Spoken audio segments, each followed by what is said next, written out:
Amen. Andika kichwa cha somo, mazingira ya mwamini katika maisha ya rohoni. Mazingira ya mwamini katika maisha ya rohoni. Mwamini ili aweze kuoperate katika roho, katika kuyafanya majukumu ya kiroho yanayomhusu yeye ama huduma, lazima kuwe kuna mazingira ya kiroho yanayotakiwa yatengenezwe.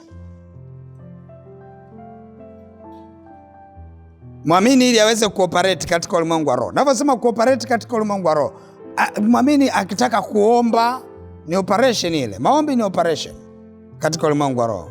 Sawa sawa. Kusoma neno ni operation katika ulimwengu wa roho. Mtu anapotaka kuomba, anapotaka kusoma neno, ni jambo la kiroho. Ni jambo la kiroho. Somo letu la leo linataka matengenezo ya kimazingira unapotaka kuoperate katika ulimwengu wa roho. Matengenezo ya kimazingira. Kabla hujafanya jambo lolote katika ulimwengu wa roho, lazima kuwa kuna mazingira ambayo umeyatengeneza. Kwa lugha nyingine ni kwamba kuna operation nyingine za kiroho haziwezekani kufanyika kabla hujatengeneza mazingira. Na kuna operation nyingine za kiroho ni ngumu endapo kama hautatengeneza mazingira ya kufanya hizo operation za kiroho. Haleluya. Hebu tuende kwenye maandiko. Fungua kitabu cha Mwanzo. Kitabu cha Mwanzo. Kitabu cha Mwanzo sura ya kwanza kabisa. Mwanzo sura ya kwanza na ule mstari wa kwanza. Mwanzo sura ya kwanza mstari wa kwanza. Hebu tuangalie Mungu alivyokuwa akitaka kufanya operation ya uumbaji. Nini kilitokea? Biblia inasema hapo mwanzo Mungu aliziumba mbingu na nchi. Anasema nayo nchi ilikuwa ukiwa tena utupu, na giza lilikuwa juu ya uso wa vilindi vya maji. Roho ya Mungu ikatulia juu ya uso wa maji. Maana yake nini? Anasema hapo mwanzo Mungu anataka kuumba mbingu na nchi, lakini anaeleza hali aliyokuwa inaendelea kipindi cha uumbaji. Anasema palikuwa na ukiwa, palikuwa na giza, palikuwa na utupu. Mungu anataka kufanya operation, lakini katikati ya kutaka kufanya operation lipo giza. Anataka kwanza kuiumba mbingu na nchi jinsi yeye anavyotaka, lakini cha kwanza anachokutana nacho ambacho kipo katika mpangilio wa mambo yake, na giza lipo, na ukiwa upo, na utupu upo. Sasa anafanyaje katikati ya program kubwa alionayo ya kuratibisha mbingu na nchi na jeshi la mbinguni? Anapotaka kwanza kuiratibisha nchi, anakuta giza, anakuta ukiwa, anakuta na utupu, viko pale. Anataka kufanya operation ya kiroho. Turudi kwenye kichwa cha somo. Kinasemaje? Soma kwa nguvu. Mazingira ya mwamini katika maisha ya roho. Tunaona hapa Mungu cha kwanza anaanza kuyatengeneza mazingira ili aweze kufanya operation yake. Angalia vile amevyotengeneza mazingira kuanzia ule mstari wa 3. Anasema Mungu akasema iwe nuru. Hasa hii nuru inaenda kupigana na nini? Inaenda kupigana na giza. Sawa sawa. Maana yake nini? Asingeweza kuendelea kufanya operation kwenye giza. Inabidi kwanza aiondoe giza ndio afanye operation anayotaka kuifanya. Hayo ni mazingira anayoyatengeneza kabla ya kufanya operation ya kiroho. Anasema hivi, na iwe nuru. Nuru ikawa. Nuru ikawa. Hasa anasema hivi, Mungu akaiona nuru ya kuwa ni njema, Mungu akaitenga nuru na giza. Mungu akaita nuru mchana na giza akaliita usiku. Ikawa jioni, ikawa asubuhi, siku moja. Haleluya. Sasa angalia, Mungu anaanza kutengeneza mazingira. Kwa hiyo inamaanisha hii siku ya kwanza Mungu hakuna kingine alichokifanya katika uso wa nchi kuweka jambo jipya isipokuwa siku ya kwanza ya uumbaji wa Mungu ilikuwa ni kutengeneza mazingira. Kutengeneza mazingira ambayo yatamsaidia kuendelea kufanya kila anachotaka yeye kukifanya. Analitenga giza, analitenga na nuru. Anaiweka nuru iitwe mchana na giza liitwe usiku. Anaviweka mbali, kila kitu kikae mbali. Halafu tunaona siku ya pili anaendelea kufanya uratibishaji mwingine wa uumbaji vile anavyotaka. Haleluya. Sasa angalia hapa, Mungu anaieleza ile nuru. Sawa sawa, nuru ni ulimwengu, ni ulimwengu. Kuna ulimwengu wa nuru na kuna ulimwengu wa giza. Haleluya. Tunapoongelea ulimwengu wa nuru tunamwongelea Mungu mwenyewe na uweza wake. Amen. Lakini tunapoongelea ulimwengu wa giza tunamwongelea shetani na uharibifu wake. Haleluya.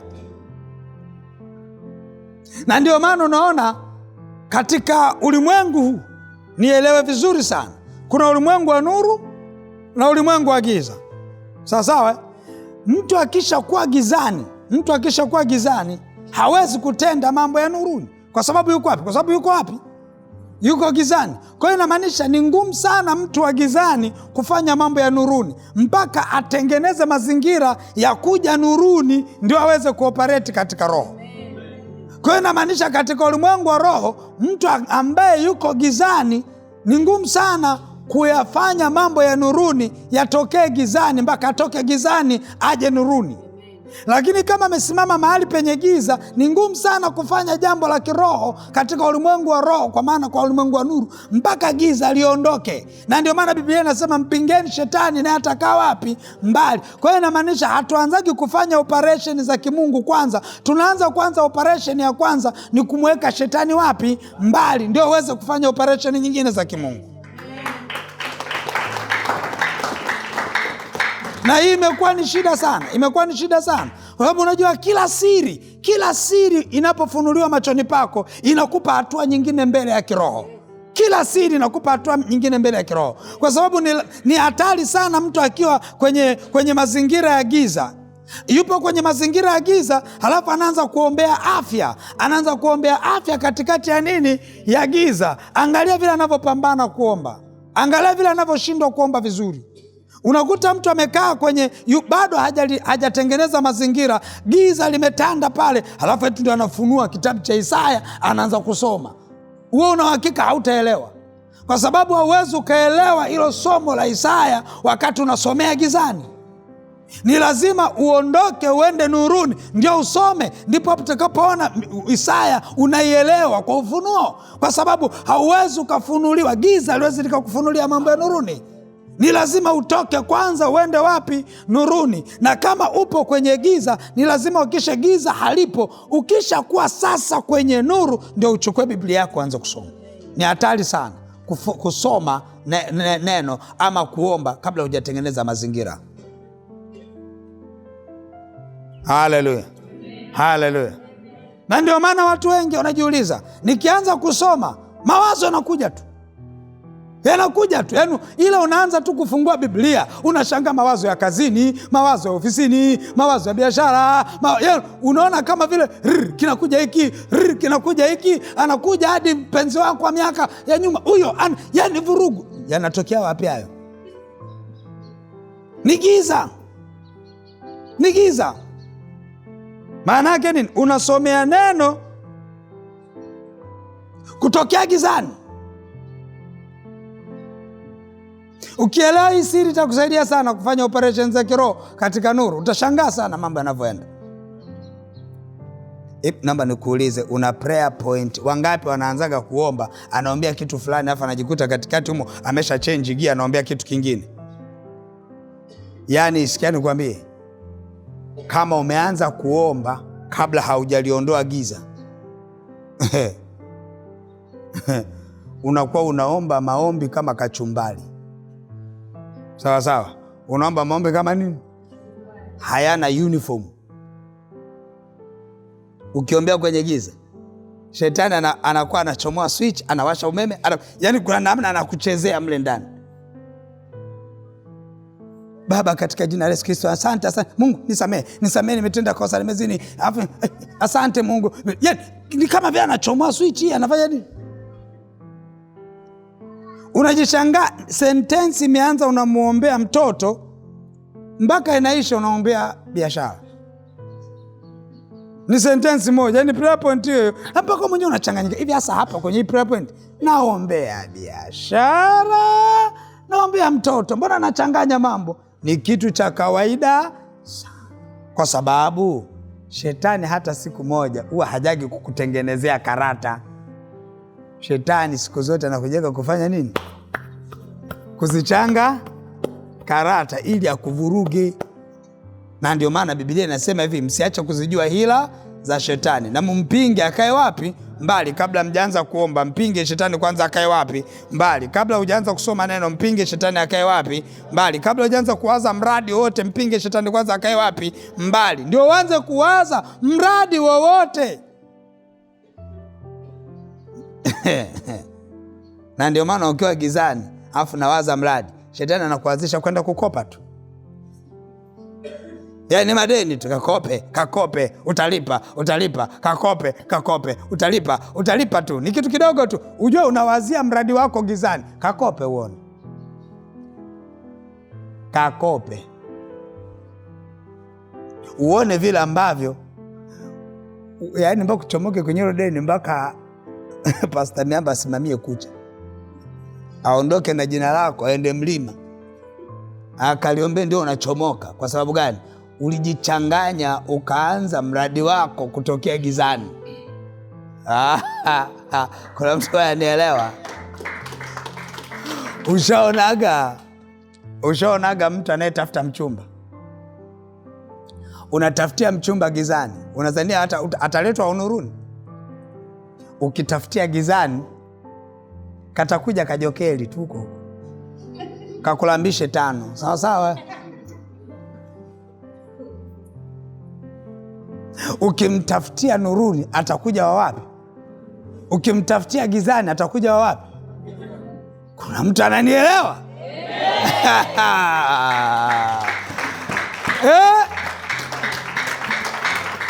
Kuna mshindi mmoja atengenezwa. Kuna mshindi mmoja atengenezwa. Angalia, yamkini ulikuwa unashangaa kwa nini maombi yako kama vile hayajibiwi. Kama ulikuwa unaombea kutoka kwenye giza, lazima shetani alikuwa anakuchanganya tu.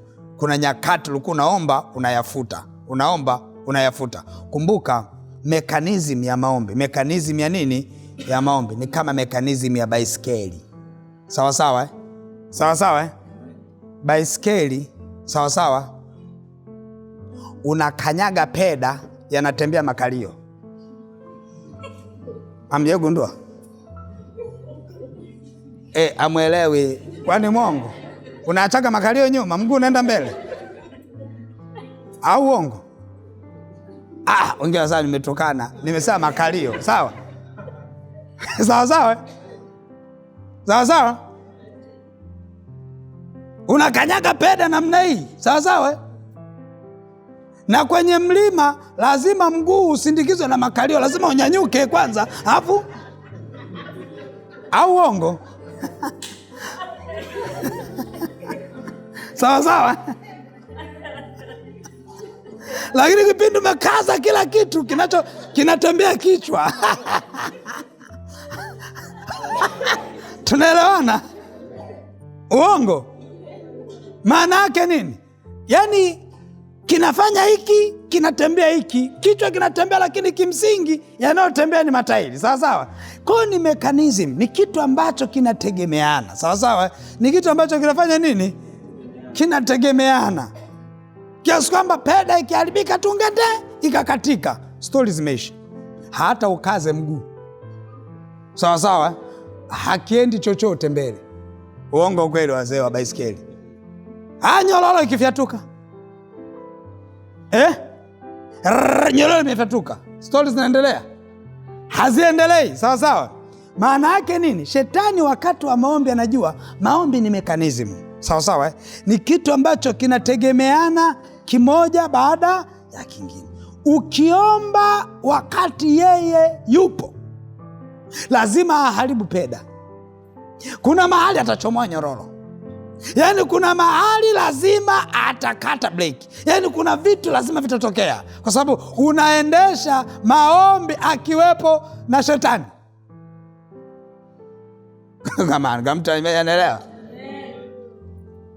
Sasa vipi nyororo itoke afu useme bwana mimi sipachiki naendelea kuzungusha? Utaenda mbele? Ndio hicho sasa, huko kwenye maombi. Maombi yametoka nyororo, unaendelea kufanya nini? Alafu baada basema namshukuru Mungu nimeomba masaa haya. Wewe nyororo ilitoka, ulikuwa pale pale. Sawa sawa. Maana yake nini? Ni mechanism. Ni nini?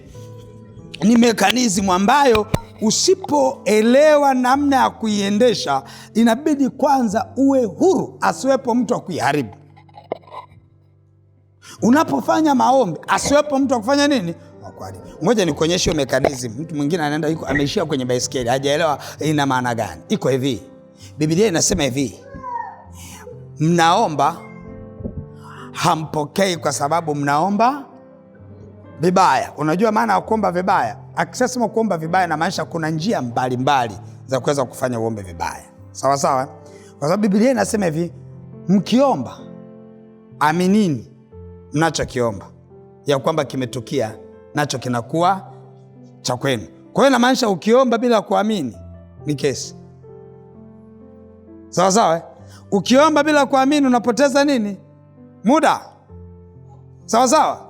Lakini anataka unapoomba lazima uombe sawa sawa na mapenzi ya Mungu. Anasema hivi, Yesu anawafundisha wanafunzi wake, anasema ombeni hivi, mapenzi ya Mungu yatimizwe hapa duniani kama wapi? Kwa hiyo inamaanisha unachokiomba hapa, ili uweze kupokea, lazima hicho unachokiomba kisiwe kigeni mbinguni. Kwa hiyo ukiomba na giza, ukiomba katikati ya giza, itakuombesha vitu ambavyo mbinguni hawaelewi. Unaposikia lugha ya mbinguni, heaven language au lugha ya mbinguni, ni kwamba unachokiomba mbingu inajua, kipo kwenye maktaba ya mbingu. Unaweza ukaomba kitu ambacho hakipo kwenye maktaba ya nini?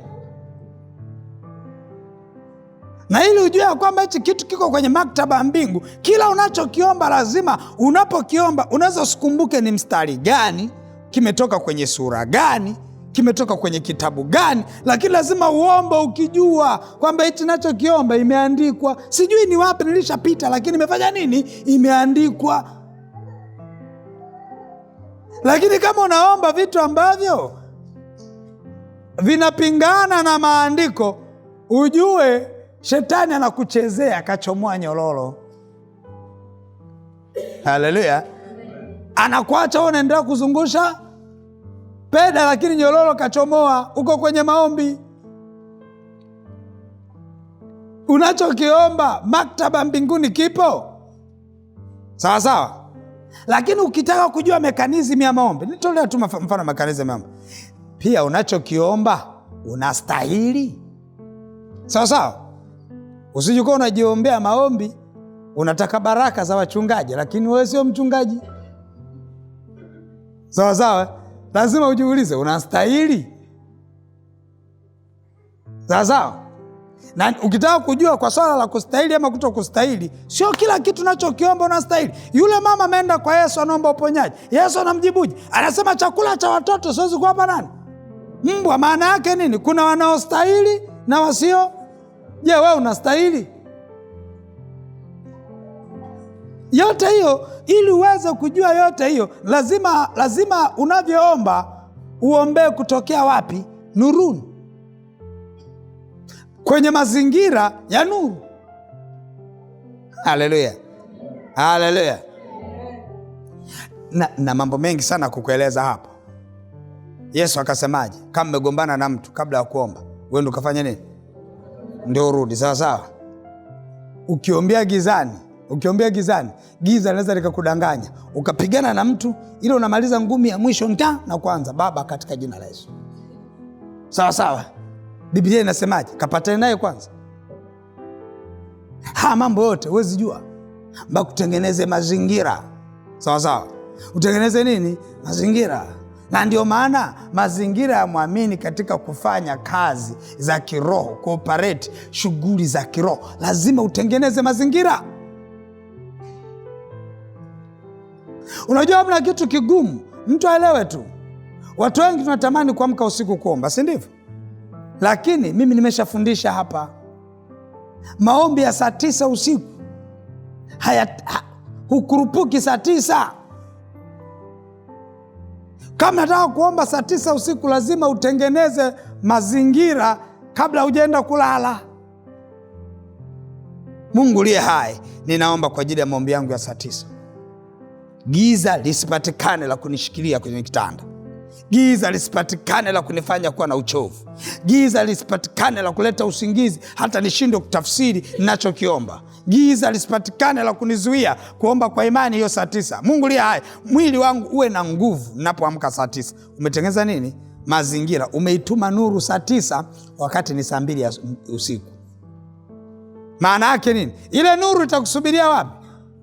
Saa 9. Unavyoamka unajishangaa, unaamka uko vizuri, unaamka na kwanza kusema Bwana Yesu nakushukuru. Bwana Yesu nakushukuru. Asante sana. Unajishangaa mbona ni saa 9 halafu nina nguvu? Ulitengeneza mazingira kabla ya kulala. Hasa watu wengi wanatengenezea mazingira saa 9 ile ile. Si mnawakumbuka wale wanafunzi wa Songo wale? Mnajua wale wanafunzi wa Songo wale ambao anatumbukiza miguu, kwanza haelewi vizuri darasani, sawa? Kwa inabidi kusoma mpaka atumbukize miguu kwenye beseni, si ndivyo? Na unakuta yuko amelala na miguu iko kwenye nini? Mpaka unaweza au maji au yalikuwa baridi yashakuwa ya moto yamemfanya halali au? Na anasoma mara 2 kabisa. Kiswahili ni nini? Kiswahili ni tawi la lugha. Hivi Kiswahili nini? Nakumbuka tu ni tawi. Sasa wewe unakumbukaje tawi peke yake? Mengine umesahau wapi? Ni uzito wa nini? Wa akili. Sasa hebu niambie, mtu wa namna hiyo, mwenye uzito wa namna hiyo, hata kwenye ulimwengu wa roho kuna watu wazito kwa namna hiyo. Ukisomea neno kwenye giza utabaki unarudia mara 10. Haujarudiaga mara 10 mstari. Hapo unakuta tu unapoanza tu kwamba Musa, unakumbuka tu Musa alifanya nini, umesahau. Unakumbuka tu nini? Musa. Unasoma we, ukifika mwishoni unaona mbona sikumbuki hata nilichokisoma. Unasomea gizani hata kama uko kwenye mwanga wa kawaida, lakini katika ulimwengu wa roho unasomea wapi? Gizani. Kwa hiyo ukitaka uweze kusoma na kuelewa katika ulimwengu wa roho, lazima utengeneze mazingira ya nuru. Sawa sawa. Ukitengeneza mazingira ya nuru, utasoma, utapata ufunuo. Amen. Utaongea katika maombi na maombi yako yatakuwa na moto. Lazima utengeneze mazingira. Haleluya, haleluya. Kitu cha somo kinasemaje? Rudia tena. Mazingira ya mwamini katika maisha ya rohoni. Maisha ya rohoni ni kitu cha ujumla. Sawa sawa. Unatafuta mume, unamtafutia wapi? Yes. Kama namtafutia magengeni, utampata wa magengeni. Sawa sawa. Ukimtafutia kwenye kundi la bodaboda utampata bodaboda huyu. Ukimtafutia kwa wakulima utampata mkulima huyu. Yaani mahali utakapotafutia ndipo utakapopatia. Sawa sawa. Lakini katika ulimwengu wa roho kuna sehemu mbili tu za kutafutia. Ni either nuruni ama kwa ukitafuta gizani, sawa sawa, utampatia wapi? Atakayeletwa ataletwa na giza.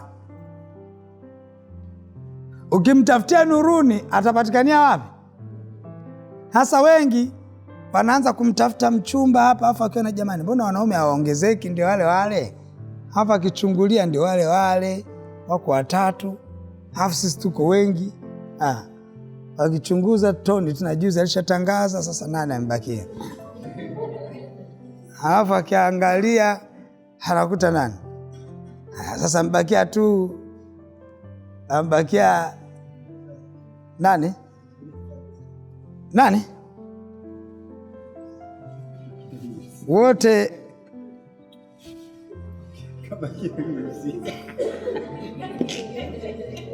sasa wakiangalia Linus na mwenyewe anatembea haraka, angalii pembeni. Sio kuna wanaume wanaangalia mbele tu. Yaani utazania muda wote anaenda kuwahi waya umechomoka kule. Muda wote anatembea hivi. Angalii pembeni. Linus, unavyotembea nitakufundisha mwanangu, njoo. Nitakupa rehearsal ya namna unavyotembea. Tembea, unatembea namna hii, sawa? Kulia. Sawa? Tembea hivi. Namna hii. Ndio unavyotakiwa kutembea. Sawa? Hivyo ndio unavyotakiwa kutembea. Sawa sawa?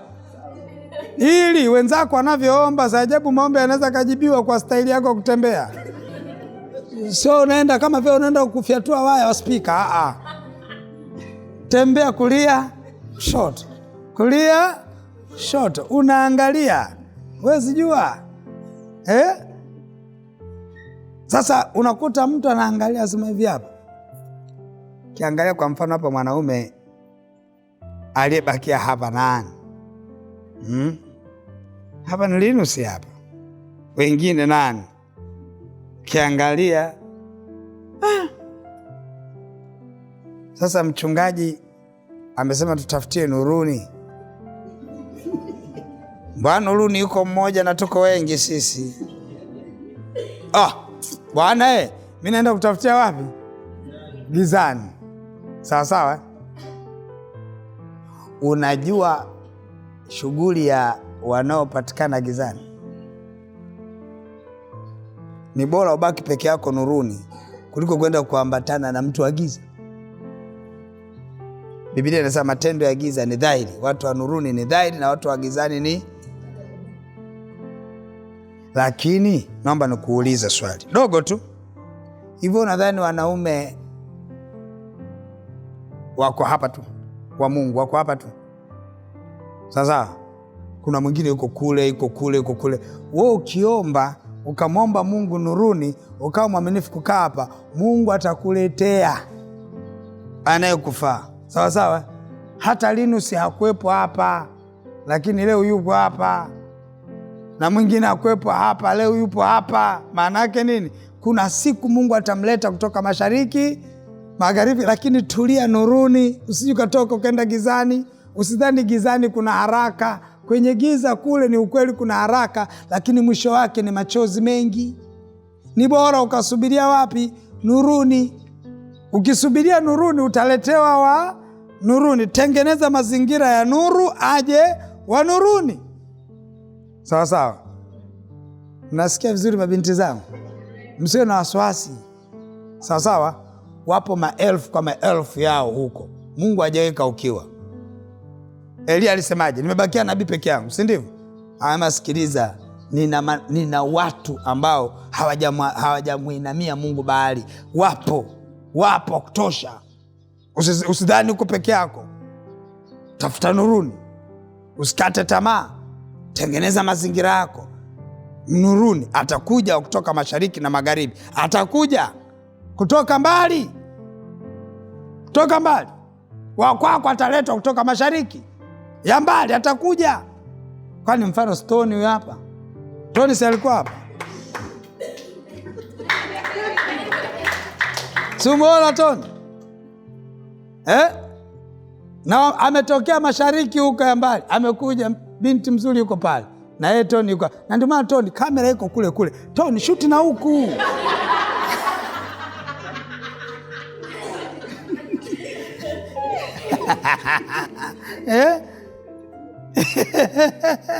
Sasa maana yake nini? Hata wewe endelea kuomba. Kuna mtu anatokea wapi? Kwani Toni ametokea wapi yule binti? Kigoma. Katoka Kigoma, upako umemleta kutoka wapi? Sasa Mungu wangu, mimi upako wangu naishia Kibaha. Sikiliza.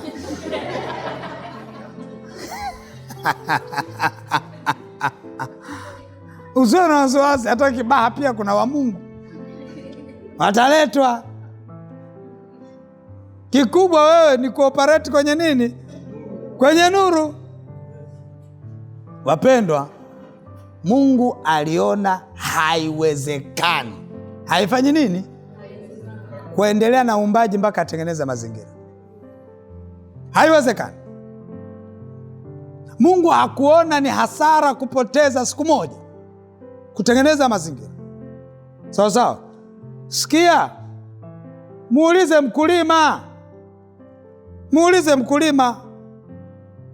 Njombe anaelewa, Shuhudia anaelewa, kule kijijini kwetu anaelewa. Maana yake nini? Mkulima akiendaga anaendaga tu na mbegu siku ya kwanza. Anaweza katengeneza mazingira hata wiki nzima. Alafu anaenda siku hii, anaenda kupachika wapi? Mbegu. Uongo, naongea uongo. Mapunde, naongea uongo. Wakulima simpo hapa. Huwa muda mwingi mkulima anatumia kufanya nini? Asante. Muda mwingi anatumia kufanya nini? Mkulima hawezi akawa na haraka. Akiwa na haraka, asipofanya maandalio mazuri, itamgharimu kwenye kupalilia. Wewe unafukia tu magugu. Unafukia na unatumbukiza mwindi hapo hapo. Mwindi hujachomoka, gugu lishanyanyuka. Maana yake nini? Uko bize mwaka mzima kuchomolea hao manini? Magugu, na bado mazao hayatakuwa mazuri. Uongo kweli?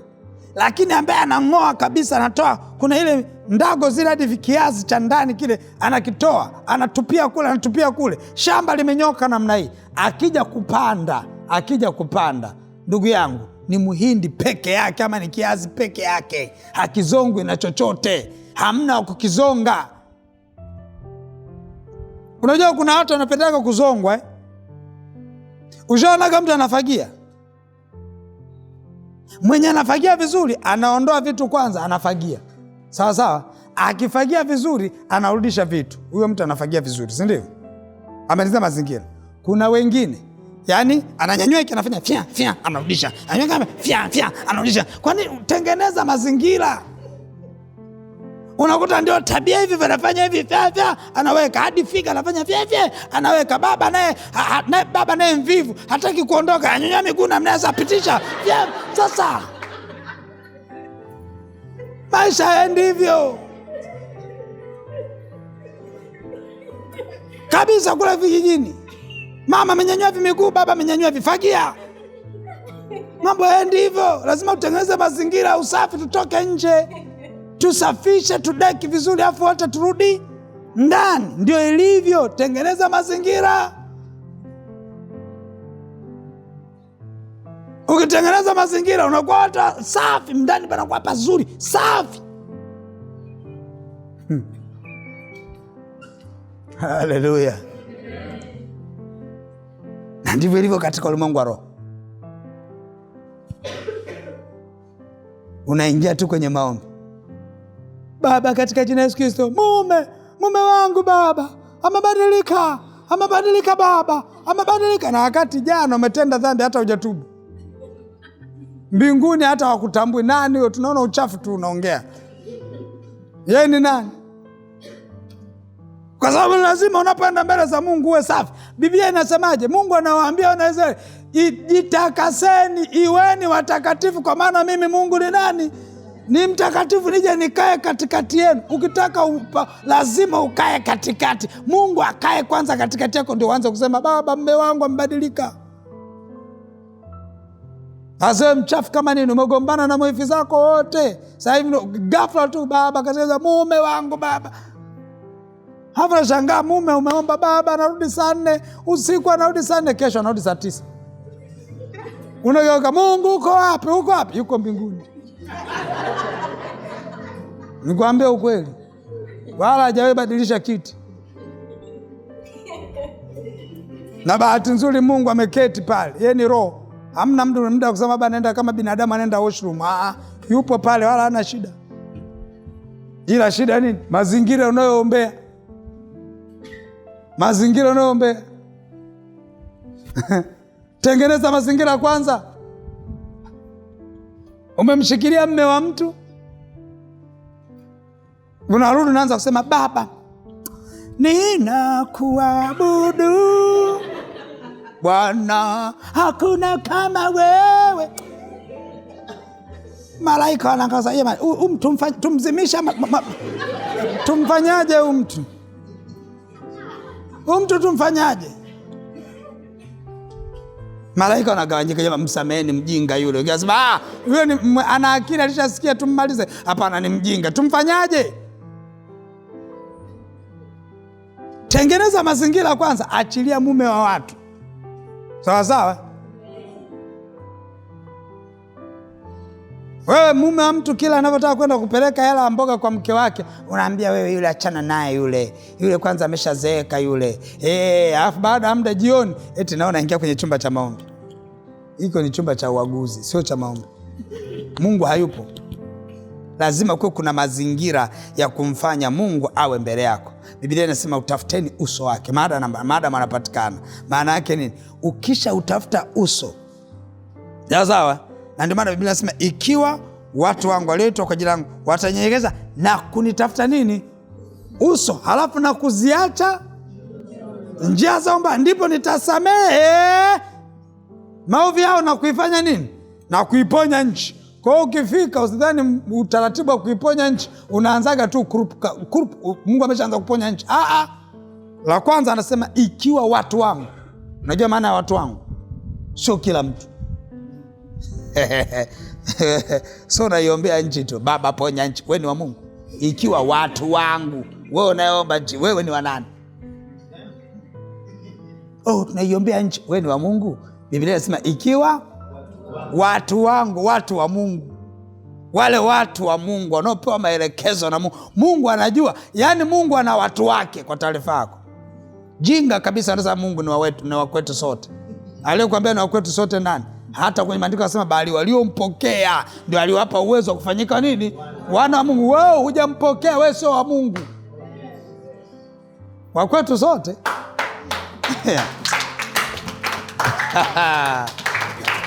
Sikia, Mungu ana watu wake na watu wana Mungu wao.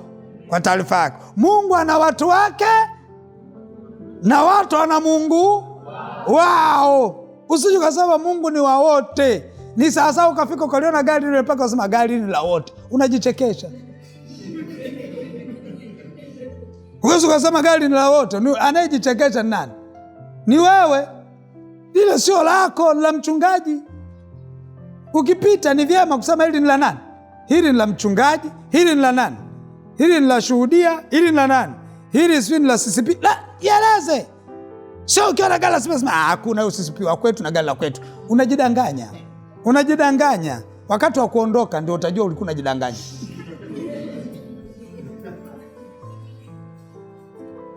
Maana yake nini? Wewe unasemaje Mungu ni wa wote na haujaokoka na haujampokea kuwa Bwana na Mwokozi wa maisha yako? Umemkataa. Unasemaje ni wa wote? Alafu na wewe kwenye group la kuombea nchi na wewe umo. Biblia inasema ikiwa watu, Mungu asikilizi kila mtu, anasikiliza watu wake. Kazi kwako kujua mtu wake ana viwango gani, na wewe ni mtu wake ama sio wake. Utajipembua mwenyewe. Ukifika kwenye kikao tu namna hii, anasema jamani, hichi kikao ni cha wote ama sio cha wote? Anambia tulia, tutapeana tu, weka hapo, utajua kama ni chako ama sio cha kwako. Anasema sifa ya kwanza watakao hudhuria kikao, kwanza lazima uwe Mchina. Stari unaanza kuona hiki sio chako, si ndio? Unasubiria sifa nyingine, unasubiria nyingine. Ukishasikia lazima uwe Mchina, bado jamani, basi nini baadaye mimi mbena. Tuelewana? Kwa hiyo ni wewe tu ujue Mungu anaposema ikiwa watu wangu wana sifa gani? That's number one. Sawa sawa? Uingie kwenye maandiko, ujue watu wangu ni watu gani. Sawa sawa? Halafu anaposema hivi, walioitwa kwa jina, yani kwa mfano wewe walioitwa kwa jina langu. Yani wewe sasa hivi ukipita pale, watu wanakuita kwa jina la nani? Sawa sawa? Unapoongelea mchungaji ni cheo kinachotoka wapi? Kwa Mungu. Sawa sawa? Wanasema huyu ni mtu wa nani? Mtu wa Mungu. Ikiwa watu wangu walioitwa kwa jina langu, yani wao majina yao yana mahusiano na jina langu. Wao majina yao yanahusiana. Watajinyenyekeza, maana yake nini? Watajaa uhitaji. Watajaa nini? Uhitaji. Uhitaji ukijaa ni kujinyenyekeza, kwamba tunahitaji. Watajinyenyekeza na kuomba, wanatoa ule uhitaji na kuomba na kunitafuta uso, kwamba hatuombi kwa miungu, hatuombi kwa mawe, tunataka wewe uso wako uende pamoja nasi, na kunitafuta uso na kuziacha njia zao mbaya, kwamba they must be purified, na kuziacha njia zao mbaya. Anasema hivi, nitasikia. Nitafanya nini? Maana yake nini? Hasikii kila mtu, hamsikii kila. Kwa hiyo ukitaka uiombe nchi, ni lazima utengeneze mazingira ya ikiwa watu wangu. Yani tengeneza mazingira kwa mtu wa Mungu unayeitwa. Sawa sawa? Ujue kutengeneza uhitaji, utanyenyekeza na kunitafuta uso, ukubali kuacha njia mbaya, ndipo utakaposikika, nchi itapona.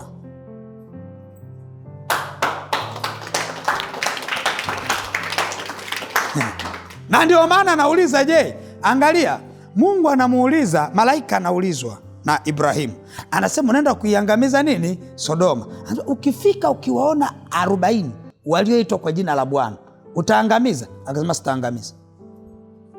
Akasema 30 je? Akasema sitafanya nini? 20 je?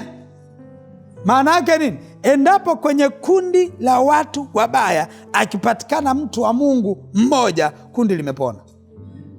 Hujaelewa? Kundi limefanya nini? Hata walevi waliopo mahali pale watahesabika wana haki kupitia nani? Mtu huyu.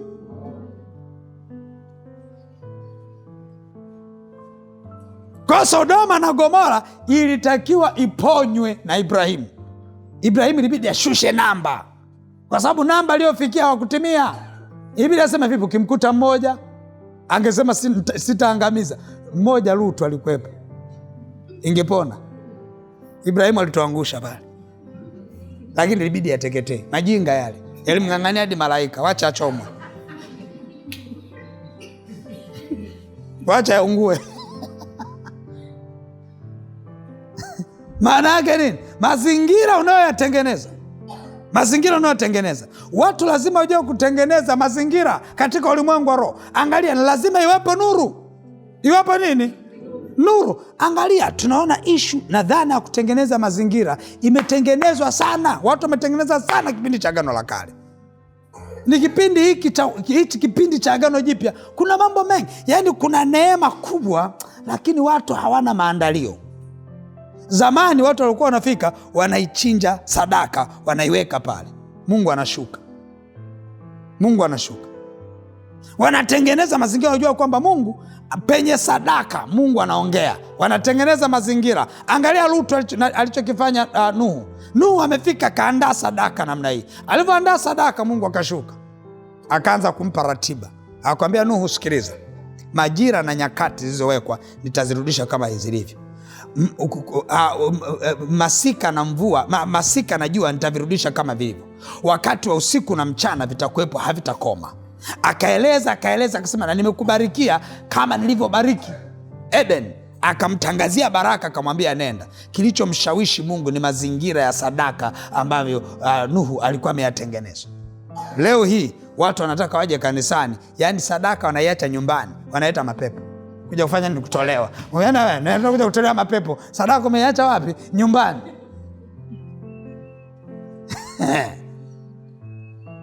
Akija hapa, baba, yani kiamka hivi kiuno kinalia kacho. Ila hela sadaka iko wapi? Sadaka sina. Iko wapi? Nilitumbukiza jana kwenye kibubu. Kibubu kiko wapi? Nyumbani. Kiuno kiko wapi? Kanisani. Uje unyeshe kiuno huko, kibubu umekiacha wapi? Lazima ujue kutengeneza nini? Mazingira. Kuna mtu anaelewa? Ukiwa mtu wa Mungu lazima ujue kutengeneza mazingira. Na moja ya mazingira ni kuiamuru nuru. Hakikisha unafanya kila kitu unachokifanya kwenye nuru. Sawa sawa? Na ndio maana sikiliza. Ukiona uko na mtu, nikufundishe kitu muhimu sana. Ukiona uko na mtu, nisikie kwa makini. Umetegesha sikio? Ukiona uko na mtu umekaa naye namna hii, kabla haujaanza kubishana naye, angalia yuko nuruni ama yupo. Ukiona anabishia kutokea gizani na wewe uko nuruni, achana naye. Anakupotezea muda. Unanielewa? Sikia, mimi na wewe tukikaa tukiongea jambo lolote, sawa? Ni lazima mimi ni confirm kwamba uko wapi? Nuruni. Wote tuko wapi? Tutakuwa tuna mazungumzo. Hapana mapatano kati ya nuru na giza. Yeye anayeamini ana nafasi gani juu ya yeye asiamini? Wanaweza kukaa, yani muamini na asiamini wanakaa wanaongea nini?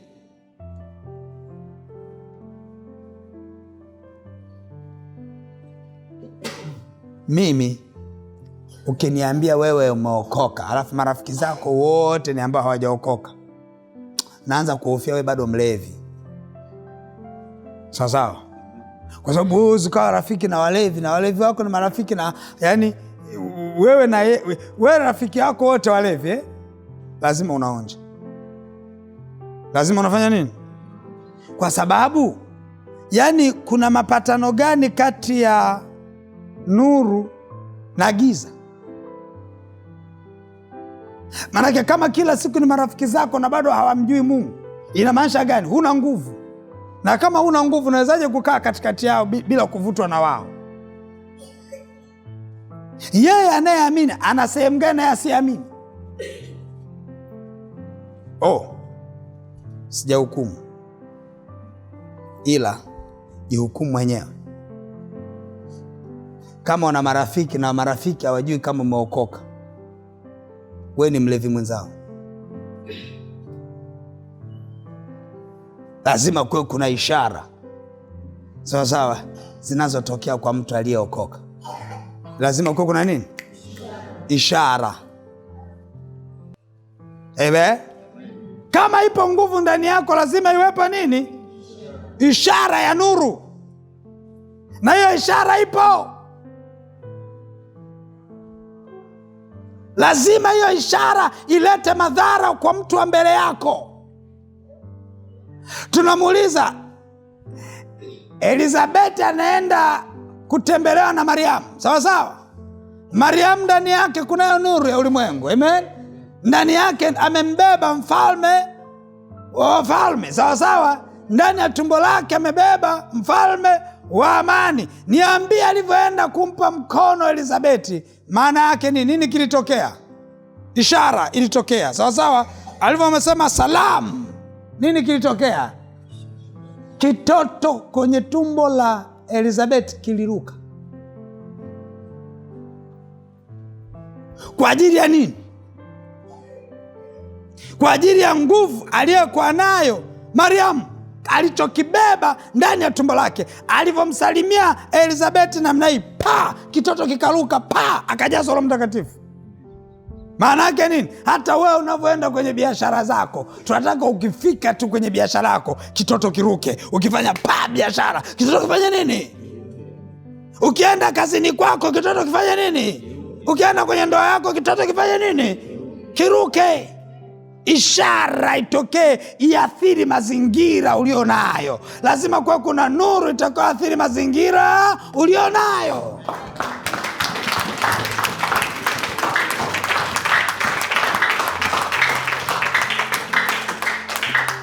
Iwepo nuru basi. Lazima iwepo nuru. Haleluya. Haleluya. Unajua unapoomba, sawa? Ukifika mahali unaomba, ukiingia mahali pale unapoomba, unajua unapigana na vitu vingi kwa wakati mmoja. Unanielewa? Unapigana na vitu vingi kwa wakati. Ni lazima utengeneze mazingira.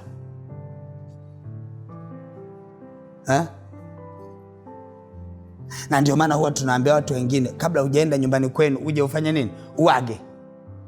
Tena ni kuruhusu uende ama usiende. Hivi unajua sababu ni nini? Sababu kubwa ambayo naweza nikakwambia leo uende ama usiende. Na angalia katika ulimwengu wa roho kilichojipanga unakoenda. Je, wewe unayo nguvu ya kutengeneza mazingira ya kuachilia ibada mahali unapoenda ambapo pana uharibifu mkubwa? Hujanielewa vizuri. Unaenda Uru. Unapajua Uru? Huku sio Wachaga wengi. Tuseme unaenda Usukumani. Urapola. Marakola.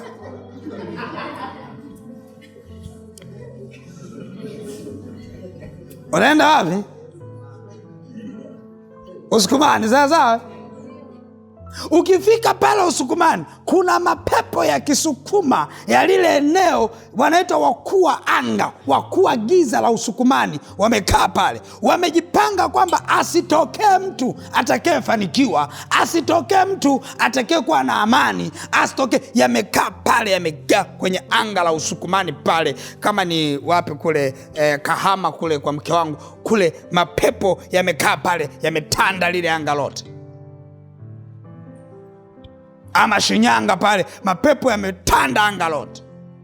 Ama kama ni Tabora pale, mapepo yametanda anga lote. Yale wanaitwa wakuu wa giza, wanao control Tabora nzima, kwamba isitokee kitu fulani pale Tabora.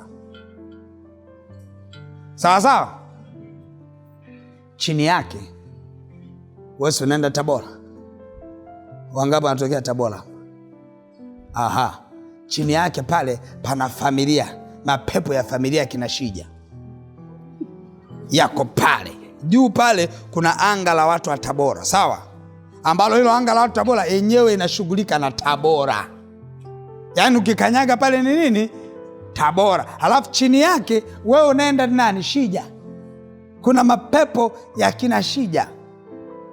Yaani penye mapepo ya kina Shija asema mtu yote, mwanamke asiolewe, mwanaume asioe, asifanikiwe, asifanye nini, yako pale. Sawa sawa? Bahati mbaya sana unaenda hata kwenye hiyo nyumba kuna mchawi tena. Umeelewa? Pata picha. Yaani mkuu wa wilaya ndugu yako, wa mkoa ndugu yako, na mbunge ndugu yako, ndio hivyo. Alafu nataka kwenda na nuru, ambayo hiyo nuru tuna uhakika yake ya kwamba bado huna uwezo wa kutengeneza mazingira kufanya ibada pale. Maana yake nini? Utaingia na ile nuru, halafu kifika pale penye ile nuru, kanuru kale, kwa sababu huwezi kutengeneza mazingira, itazimika ile nuru piu. Ukifika pale wanakushughulikia, unarudi huku, tunaanza kukufurumua na mapepo. Ulienda, unarudi umebebwa. Sikilisha tokea hapa niliwatumaga kina Andawise na nani yule na Getruda kumfuata mtu Songea. Alikuja Songea, naona gari linazunguka linaenda kinyumbe kila wakati, anaenda lilikuwa vizuri, wakati wa kurudi amekutana kila level ya mapepo. Hasa pata picha, umeondoka sasa, baada ya muda umekuwa na nguvu kubwa. Tunakuambia sasa, unataka kwenda wapi? Unataka kwenda Shinyanga au unataka kwenda? Nenda. Unajua kwenda kuruhusu. Ninajua nguvu iliyopo ndani yako ni kubwa kuweza kutengeneza mazingira ya kiibada unapokuwa kule, na giza lote na uchawi wote unanyamaza kimya. Sikiza nikwambie, mtu mmoja mwenye nuru anaweza kasimamisha anga zima la Tabora. No matter anga ni kubwa kiasi gani, mtu mmoja mwenye nuru anaweza kusimamisha anga la wapi? La Tabora, likakaa kimya, kwamba kuna mtu ameingia leo, likakaa kimya.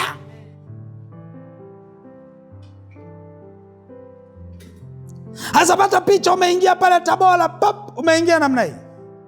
Maana yake nini? Yale wakuwa anga wa Tabora inabidi waje mitaa ya Dodoma huko, sawa sawa, ama ya Singida huko, watulie, kwa sababu kuna mtu amefanya nini? Ameingia. Anajilaumu, anakuja, anakaa siku ngapi? Amesema nakaa siku 7. Tufanyaje? Wakae siku 2 aondoke. Anaanza kupambana. Umelishikilia anga. Wewe unadhani unalishikiliaje anga? Unajua unalishikiliaje?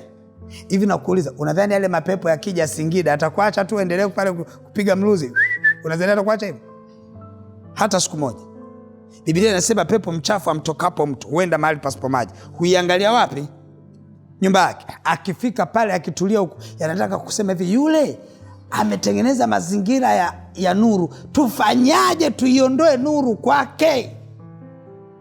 Yanamwambia yule pale anafanya, yule pale tuondoe nuru, tufanyaje? Yule pale ni mtu akisemeshwa maneno mazito 2 matatu ana panic, anakuwa na hasira. Waambia basi sasa sikiliza, tumuingie nani atakayeweza kwenye familia yake pale Tabora kumvuruga ili nuru iondoke, si turudi zetu kwenye maeneo yetu. Wanasema acha tumtume nani kwenye familia pale na mdomo na maneno ya hovyo. Wanasema mjomba, wanaingia kwa mjomba. Na nani mwingine wifi yake akimvuruga, anamvuruga kweli kweli. Na nani wanakuja, wakija sasa kwako, wale wameshavamiwa na yale mapepo yamepenya kwenye nuru, yamepulizwa na moto. Mwingine anapoza, mwingine imradi yaingie kwa mjomba, akaingia kwa mjomba, nywa. Mjomba anakuja kukuchachafya sasa na shangazi. Unajidai hizo nywele. Kwa hiyo unajiona tajiri sana unajiona kama hizo nywele wewe peke yako ndio nazo. Then unasema, unajua, sikia, naomba sikia nini? Yaani kipindi una hema vile, nuru inaanza kufanya nini? Kutoweka. Hapa akasema, nitawaonyesha rangi mjue mimi ni nani. Nuru inaondoka. Mahali penye rangi nuru.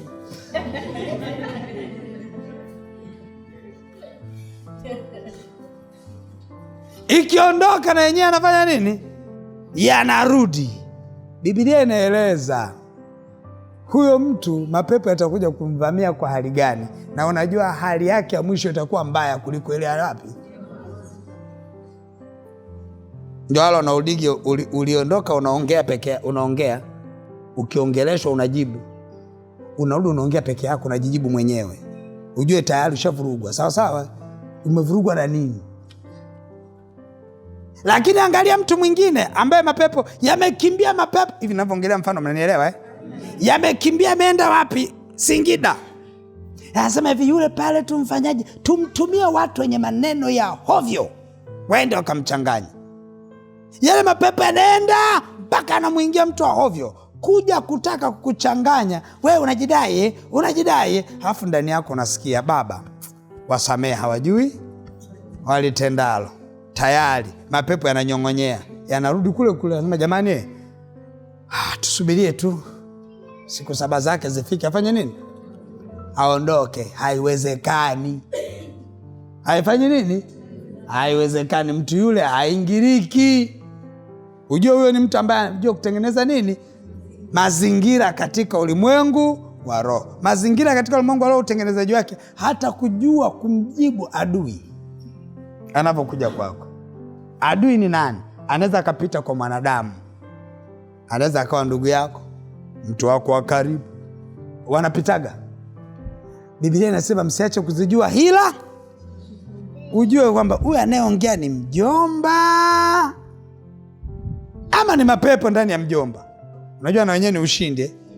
Yaani kujua anayeongea ni mjomba. Unajua watu hapa kanisani wanajuaga watu wote waliopo hapa wamekuwa kiroho. Sawa sawa.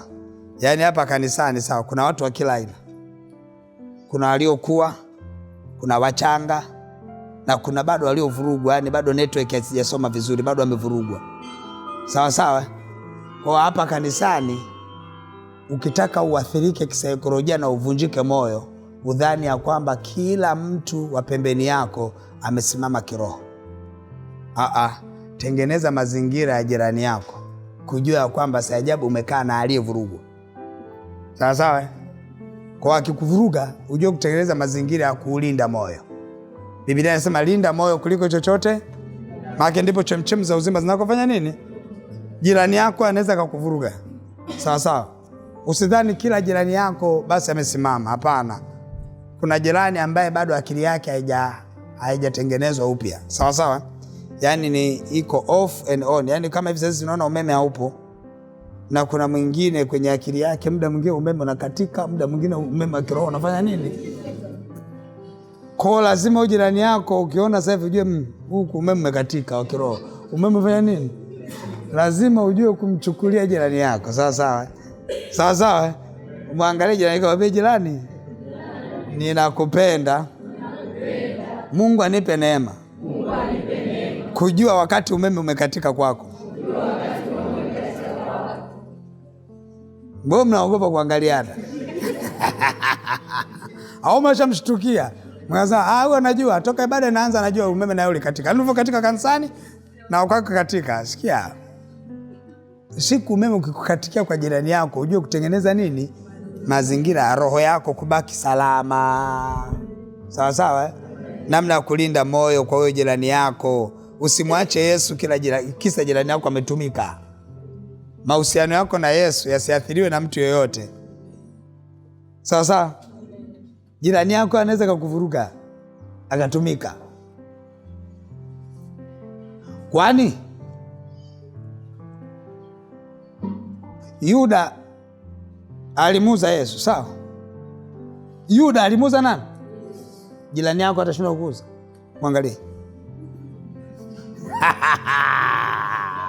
Sikia, kama Yuda alimuuza Yesu, vipi wewe jirani yako?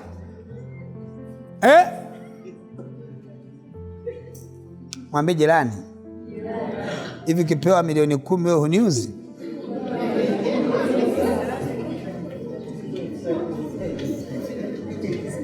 Mmoja kapiga amna 10 mbali, 200,000 tu.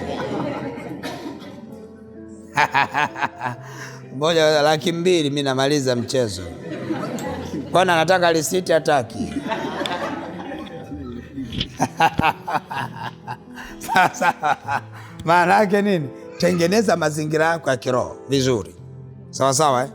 Tengeneza mazingira yako ya kiroho vizuri. Uelewe ya kwamba mazingira yanatengenezwa ili ufanye operation za kiroho. Tangaza nuru, lakini usiache kuchungulia na waliobeba giza. Halo? Usiache kuchungulia na waliobeba? Lazima uelewe. Sikia, mme wako ama mke wako ni kiungo mchezeshaji kwa ulimwengu wa roho. Nimesemaje?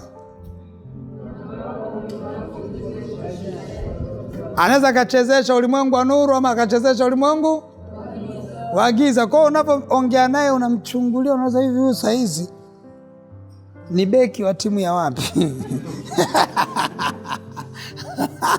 Sawa sawa. Unapomwangalia mke wako kila asubuhi, usimzoee. Usifanye nini? Mwenza wako, mme wako ama mke wako ukimwangalia hivi huyu leo ni namba 6 ya wapi? Leo anatumika na nani? Sawa sawa. Ukishajua anatumika na nani, tengeneza mazingira ya kujilinda. Hujanielewa.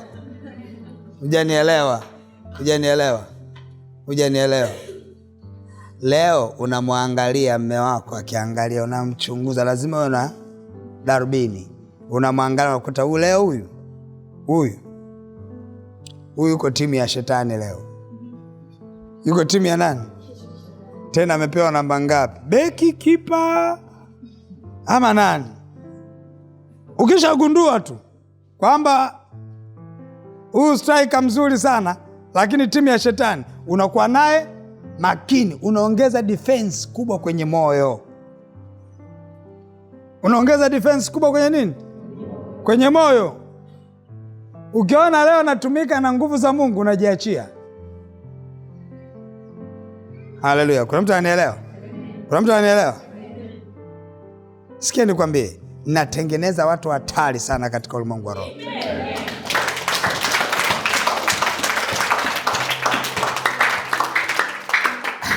Naeleza watu hatari sana ambao wachezei kijingajinga.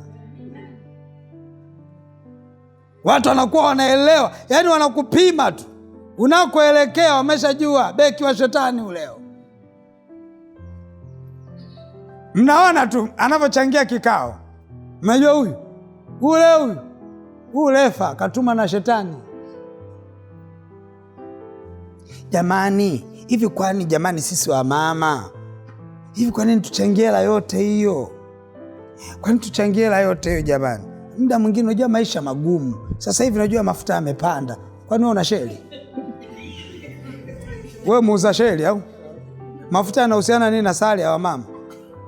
Ni beki tu. Ni beki wa Lucifer.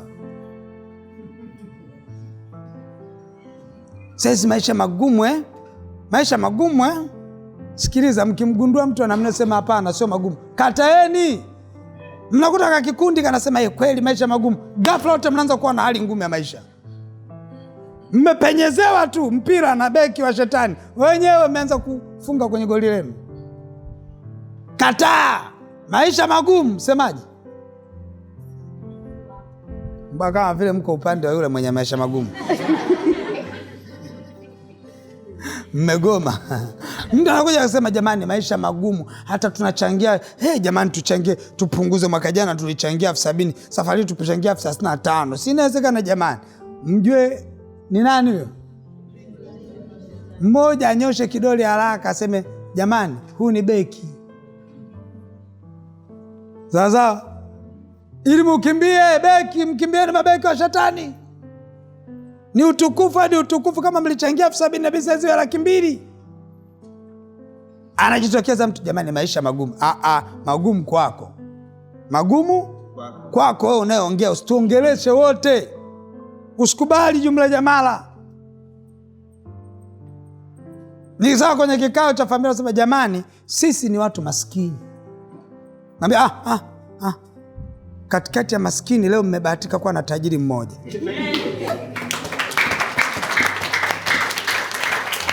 Kwani wewe unadhania hivi? Unajua watu waelewe mapepo ya familia yanatokaga vipi? Watu wanadhania mapepo ya familia yanatokea mtu anaenda kuloga. Si kweli. Sio mapepo yote ya familia kuna uchawi wa familia. Kuna kikao mlikaa kama familia, kuna vitu vingine mlivyovikiri, mapepo yakaja yakashikilia. Hujaelewa. Kuna mtu amenielewa? Kuna hali mnaipitia kama familia na inaenda. Mnajiuliza ni nani aliyekuwa mchawi kwenye familia yetu? Alafu mnamtafuta mchawi hamuoni. Sikiliza, kuna lugha mnaweza mkawa mmekaa kwenye kikao. Unajua vile vikao vya familia? Mkajisemesha alafu wote mkakubali, mapepo yanaanza kuwafuatilia. Jamani, sisi hali yetu ngumu. Sisi ni tofauti na watu fulani. Sisi hali yetu ngumu. Tu at least tunaangalia kama kujichanga, hapa tujichange bukubuku tu. Si hali yetu ni mbaya, hali yetu ngumu. Mwingine anasema mimi hata 1,000 sina, na mimi basi sina, basi tuacha hiyo nyingine tuachane. Yaani mna cancel vitu, mapepo yanawagongelea muhuri, hali ngumu. Uliondoka unacheka, uliingia unacheka, unaondoka na limuhuri la hali ngumu. Unazaa katoto kanazaliwa na kamuhuri kadogo ka hali ngumu, na katoto kanakuwa na hali ngumu yake, linakuwa akizaa tena kanazaa katoto kingine na kamuhuri wa hali ngumu, mpaka apatikane mmoja tunayejisemesha hivi. Nyinyi hamjui, niwapeni siri, niwafungulie siri leo. Nyinyi mnajua kwa nini mimi nawaita HVC halisi hao na watenga na ninyi? Nyinyi wengi, nyinyi historia zenu mbovu. Historia zenu nini? Bovu, majarada yenu ya nyuma machafu.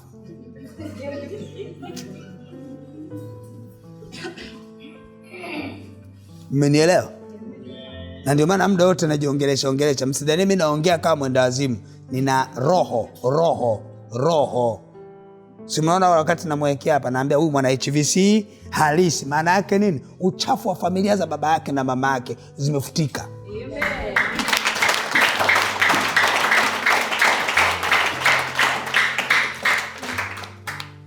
Sio kama naelewa? Na nikienda kule kwa watoto, hadi watoto wenyewe siku hizo wanajijua si ni wana HVC. Uongo kweli? Hawajijui? Historia zenu wengi hapa mbaya. Wengine mna mihuri ya umaskini. Wakati wa maombi, katika jina la Yesu Kristo tunafutika, kesho tena umerudisha limuhuri tena. Na ndio maana niwa nawafundisha naambia hivi, futa mihuri. Unafutaje muhuri? Ukifuta muhuri kwa maneno ya kinywa, badilisha na mfumo wa maisha. Sawa sawa? Badilisha na mfumo wa maisha. Unaishi kwenye utele. Mimi nilienda kwa Mihayo, ngoja nitoe siri, msije mkaacha kunikaribisha siku nyingine pili. Baya Mihayo. Nimeenda kwa kina Mihayo kushuti kule, nikakuta sehemu moja nimeenda kuna lindo, yale majaba unajua makubwa yale. Makubwa yapo kama hivi. Sawa sawa. Kubwa namna hii, pili yenyewe karibia kumbi, akiingia anajificha kabisa kabla ajifunika na mfuniko. Kubwa namna hii. Nimefungua ule mfuniko pa. Sawa sawa. Usiniulize kuna tafuta nini. Sikia. Nimefungua ule mfuniko pa, nimekuta limejaa mchele hadi juu. Amiasa huwa kula tu. Mchele umejaa kwenye jaba kubwa. Juzi akana ananiambia, ukiisha nenda kuufuata mwingine. Ndio maisha.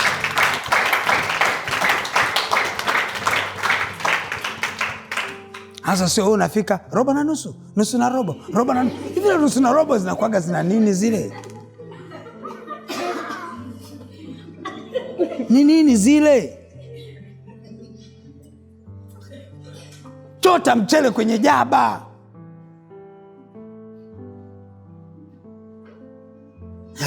Ndio ulimuhuri hilo sasa. Ndio maana mimi nawatenga wale. Mimi nawatenga na nusu na robo zenu wale. Wale ni matajiri wale. Wao Kigoma shauri lako, wale ni matajiri. Wale ni matajiri ujue. Mnajua mwelewi? Ni matajiri wale. Na mbona darasa lao linavyong'aa hizi? Nataka wakiwekewa viona, wawekewa na full AC. Yaani matajiri lazima wapulizwe. Wewe endelea kwanza kupigwa na feni. Sababu wewe mbishi. Na kwamba badilishe mfumo wa maisha utaki. Na wale wako mtu mzima nikukuta kule unapulizwa na upepo. Na waambia watoto kimbiza huyo kama sio mwalimu. Wacha wana HVC halisi wale upepo. Sawa sawa? Wacha wale nini? Upepo.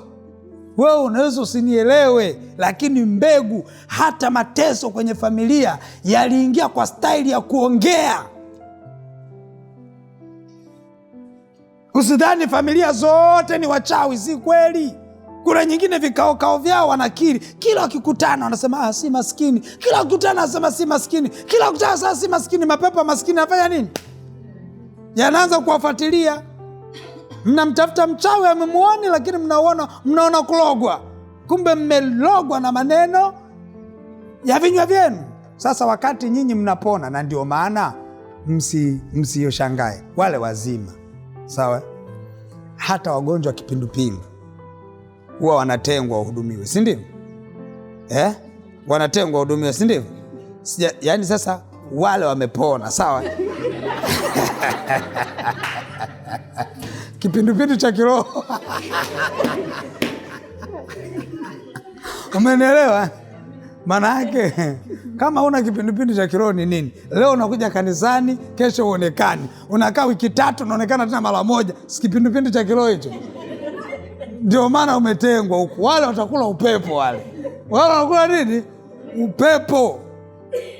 Kwa sababu gani? Wale wako salama. Na mtakuja kunielewa sio leo. baadaye mtakuja kunielewa.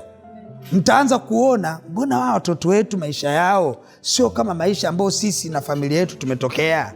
Mbona kama watoto wana neema, wakimaliza darasa la 7 wanaendelea na shule. Unaona namna hii, unakuta shuhuda za watoto hapa anasema nimeenda ghafla nimesoma. Unaona sio kama nielewa. Hiki ni kizazi ambacho cha watoto ambao watapata neema na watatembelea kwenye nini? Kwenye neema.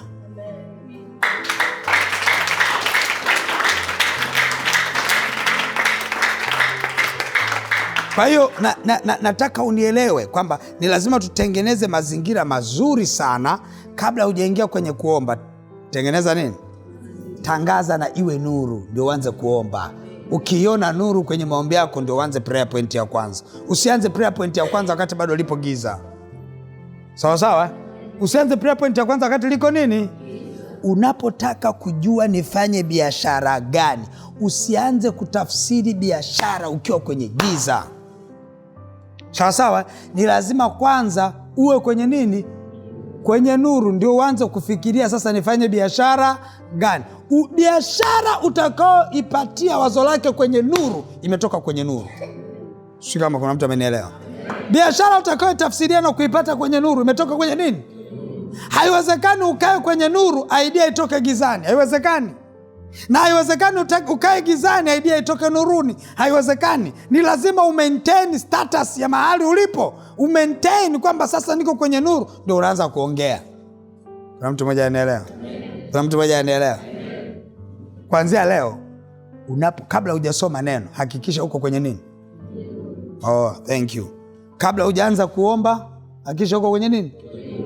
Ukitaka kufanya maamuzi magumu hakikisha maamuzi magumu umeyafanyia katikati ya nini? Sawa sawa Maamuzi hayo magumu yatakuwa sahihi. Sawa sawa? Wewe uko gizani, uko kwenye giza totoro, alafu unasema niache kazi nisiache. Wewe una hakika hiyo kazi kama ni mbovu wataambia uendelee, na kama ni nzuri watakwambia ufanye nini? Uache, kwa sababu unajadilia wapi? Gizani. Na mkuu wa giza mnamuelewa, mkuu wa giza hajabeba jema hata. Kwa hiyo ukifanyia mambo yako gizani utatoka na majibu ya giza. Ukifanyia mambo yako nuruni utatoka na majibu ya nini? Ya nuruni. Usihangaike kuongea shida zako, hakikisha una uhakika uko kwenye nuru. Kuna mtu mmoja anaelewa? Hakikisha uko wapi? Ndio unaanza kusema baba mume wangu mimi, baba mke wangu mimi, ukiwa kwenye nini?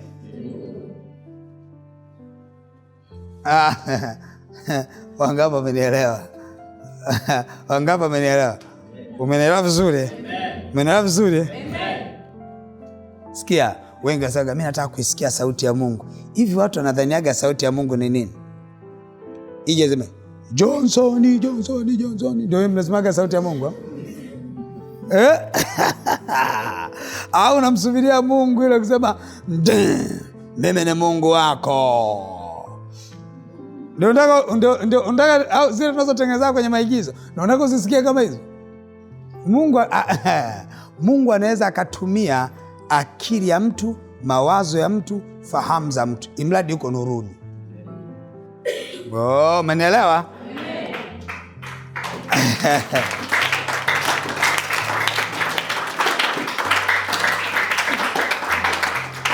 Na ndio maana kabla hujafanya chochote ondoka kwenye umateka wa giza. Ukiondoka kwenye umateka wa giza kuna kila kitu. Labda nikuulize, mambo ya nuruni ni dhahiri na mambo ya gizani ni nini? Sikia, watu wengi unakuta mtu anaomba vitu kimoja kimoja. Naomba amani, naomba sui nini. Acha kuomba hivyo vitu. Sawa? Tafuta nuru. Ikiwepo nuru pana amani. Sawa sawa? Pana furaha. Sawa sawa? Pana uponyaji. Sawa? Pana burudiko. Sawa sawa? Ukiwa gizani, yani ukiingia gizani, hakikisha kuna vitu utaachana navyo. Huwezi ukawa na amani kutoka kwa Kristo ukiwa wapi?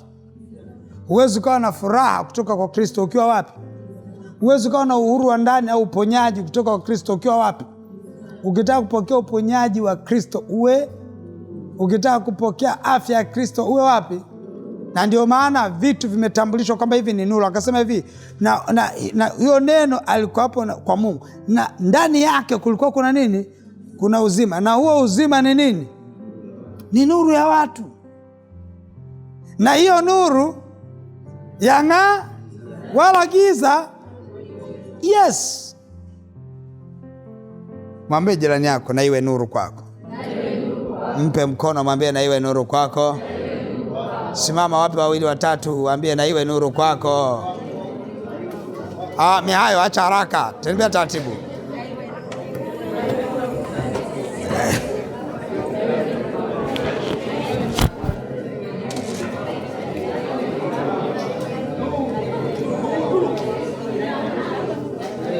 Ntole akisema mwenzio sina amani, unamwambiaje? Na iwe. Ukisikia mtu anasema ana furaha, unasema na iwe nuru. Amen. Ukisikia mtu anasema bwana sina furaha, mwambiaje? Na iwe. Akisema sina amani bwana, unamwambia na iwe nuru kwako. Amen. Jirani yako amekufuata, bwana mwenzio leo sina amani, mwambiaje? Na iwe nuru kwako. Kwa sababu upakiwa na giza hakuna amani. Ukiona hapana amani, ujue pana giza. Tangaza nini? Na mwenzako yani kama vile najisikia kama kizunguzungu, halafu nikitembea naona kama kuna watu wanapita usoni, unamwambia na iwe.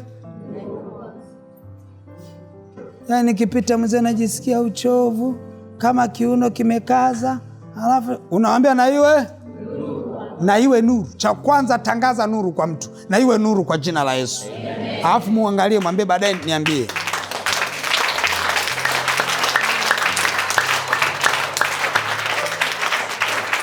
Nataka kila mtu aliyopo mahali hapa aamini muujiza uliojificha kwenye nuru. Sawa sawa. Kama Mungu alitaka nuru iwepo ndio aumbe vitu vitokee, kwa taarifa yako, hata wewe utasema na iwe nuru, na vitu vitafanya nini? Lazima umwambie mtu na iwe nuru, na iwe nuru, na iwe nuru. Haleluya. Ngeukie jirani yako, mwambie na iwe nuru kwa jina la Yesu. Ngeukie tena pembeni, mwambie na iwe nuru kwa jina la Yesu. Mwambie usihofu wala usiingie wasiwasi, na iwe nuru. Kwa taarifa yako, hili neno leo nimekupa ndio neno ambalo mapepo yanalichukia kuliko maneno yote. Na iwe yanachukia, kwa sababu mahali ambapo giza linaondoka, shetani hawezi furahia. Sawa sawa. Mahali ambapo giza, shetani hawezi. Shetani anapenda giza kwa sababu yeye mwenyewe ni mtu wa giza. Giza ni package na nuru ni package. Haleluya. Giza ni nini? Kutoka kwa nani? Na nuru ni nini? Kutoka kwa nani? Kwa hiyo ili uweze kumsaidia mtu kwa package, tangaza nini? Asante.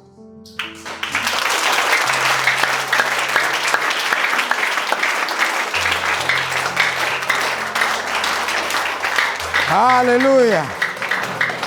Unaweza ukashika sadaka yako sasa.